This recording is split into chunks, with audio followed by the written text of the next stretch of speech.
Hey guys, today I wanted to talk about the Leica M9-P digital camera. First I want to talk about the basics, then we're gonna talk about the look and the body itself.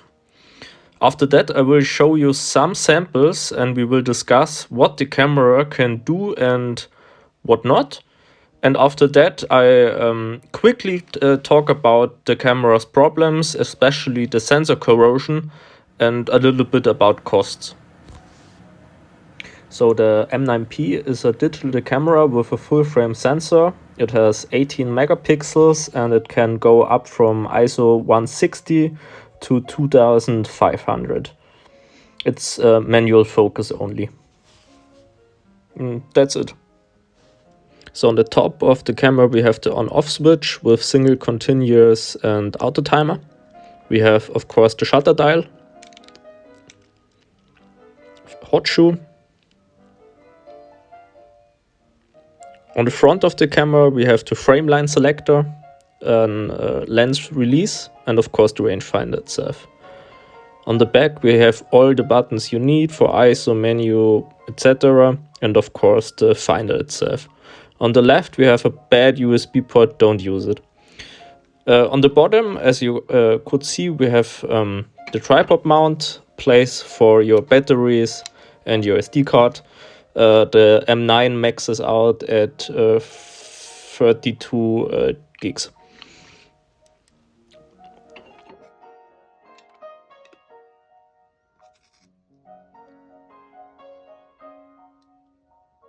The camera itself is very small, it fits in a normal hand and as you can see it compares quite good. So what can the camera do and what not? So first of all, the stills at base ISO are excellent. 18 megapixels is still enough and will be enough for quite a foreseeable future. ISO, you have to treat it like a film camera. So I usually go up to 1250 ISO. It looks quite good there, but after that the image quality degrades. It's usable with black and white if you're not that picky, but you can't compare it with a modern camera, sadly. But as I said, treat it like a film camera and you will be fine. It's not the fastest camera, and I'm not talking about manual focus, because I mean that's given for a rangefinder. It's quite slow in its operation. Menus are not that advanced and not that fast, and the shutter is working fine, but the buffer size is quite small. So if you're a very fast shooter, maybe you get in problems. But for my personal use, I never maxed the camera out and it never got into my way. But I think it's the same like with the ISO. Every manual film camera is comparable in speed. Yes. Let's talk about the biggest problem of the M9 series. It was the sensor corrosion, or actually not the sensor was corroding, but the film, the IR cut filter, I believe, in front of it. In my opinion, it was a mistake of Kodak and not Leica themselves. So Kodak supplied the sensor for the Leica.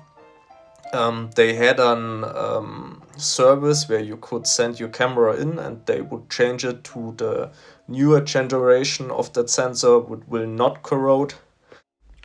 But this service is sadly not longer available because they can't get their hand on new sensors.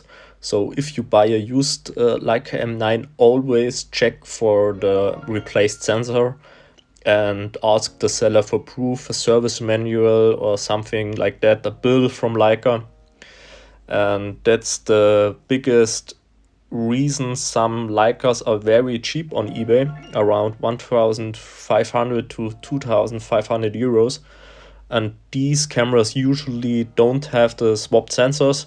Sometimes they work fine and they don't have corrosions, but eventually I think all of them will get it, especially if you shoot in wet climates with a lot of humidity.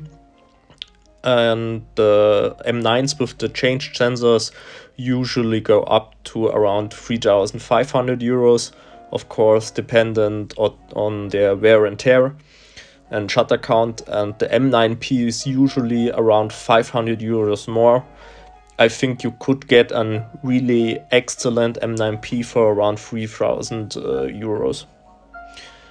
Yeah, I hope you enjoyed this video and found something useful, and I really hope you could understand my butchering of the English legend as a German man. Yeah, and see you next time. Bye.